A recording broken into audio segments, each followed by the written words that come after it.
वो बहुत ज़रूरी है। यूनिटी के बिना कोई भी काम संभव नहीं है।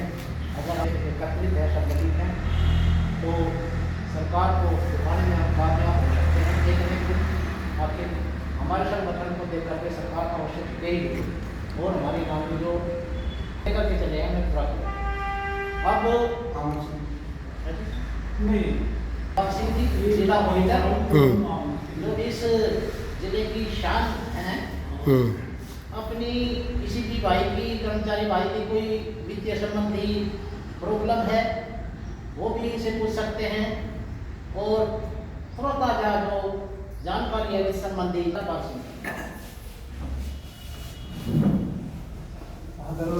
के लोग आज के व्यक्ति और जिले से हमारी जिला कार्यकारिणी और मेरे सारे जो साथी से मेरे साथ में मैं आपका सब धन्यवाद करता हूँ और ये आपकी प्रशंसा भी करता हूँ कि आपने 2-3 महीने के अंदर ही 80 के करीब 86 लगभग में दे देते हैं कम तो आपने जो है ना ये सदस्यता आपने की है, बड़ी काबिल तारीफ है साहब, क्योंकि नया ग्रोथ था और इसमें चलना बड़ा मुश्किल था, पर आप और लोगों से पीछे नहीं हो, इतनी मेरे को जानकारी थी।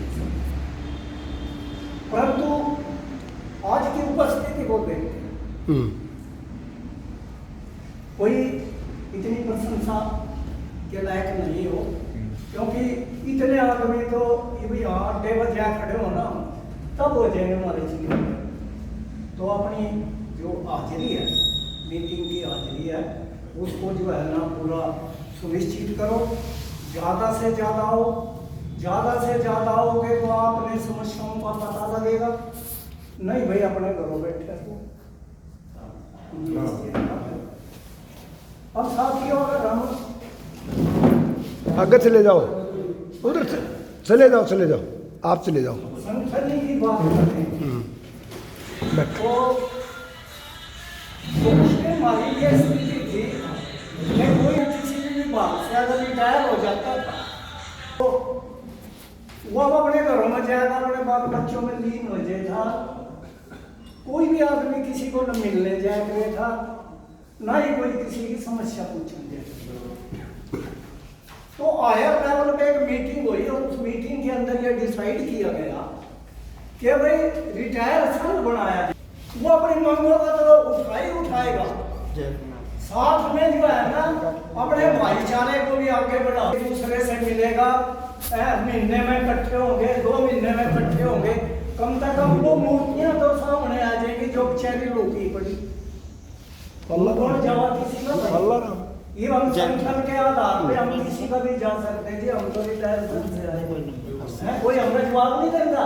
जय कुमार भाई सारे आप अपने घरों में पड़े हैं, तो उस आधार को लेके इस संगठन का जो गठन किया गया शक्ति देवना में पर्ची बना दो। आज 10 साल हो चुके हैं साथियों इसके गठन, और हमने इतनी उपलब्धियां इससे प्राप्त की हैं कि साथियों ने पता ही नहीं था ये फिटमेंट टेबल में 1-16 में मारी क्या पेंशन बनेंगे, क्या होना मिलने लगी।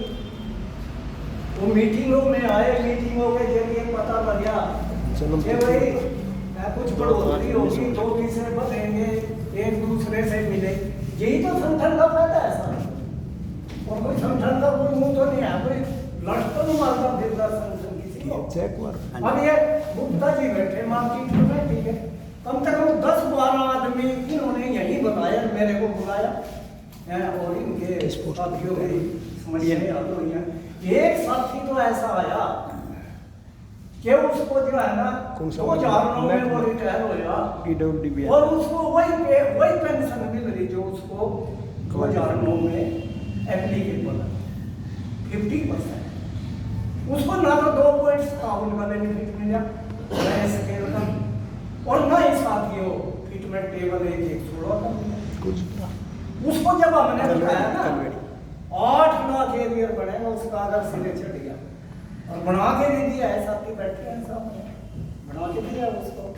तो इस तरह की जो मांग वो संगठनों के माध्यम से तो साथियों पता लगती है, ऐसे थोड़ी पता लगा पता लगेगी कोई किसी को मिलेगा या तना क्यों मिल गया, तना एलटीसी मिल गया।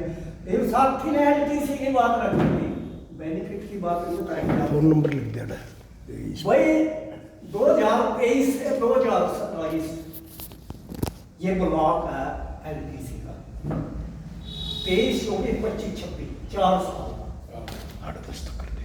23 में उन साथियों को मिला या मिलना था आज मास्टर जी, 23 के साल में एलटीसी उन साथियों को या बनवाए दे एक पर्ची और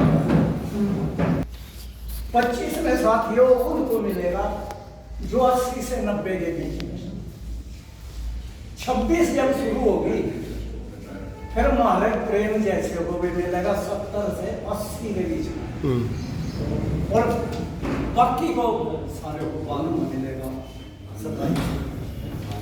तो भाई चूकियो ना ट्रेन तो अपने साथ जो हमारे 12 में 11 में 14 में 13 में जो हुए ना वो चूकियो ना जैसे ही 26 जनवरी लगा अब अपने बैंक में पहुंच दियो या ट्रेजरी में पहुंच दियो। जो लोग अपना लाइफ सर्टिफिकेट ट्रेजरी में देते हैं वो तो ट्रेजरी वाले को पहुंचियो भी मारा एलटीसी, और जो बैंक में पेमेंट लेवा वो अपने बैंक में पहुंचियो हमारे को एलटीसी मिलना चाहिए। जब ही जाएगा बेड़ा पार होगा 70 तो हमने दी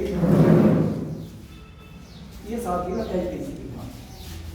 ये साथी ने रखा था सवाल अंडरटेकिंग का,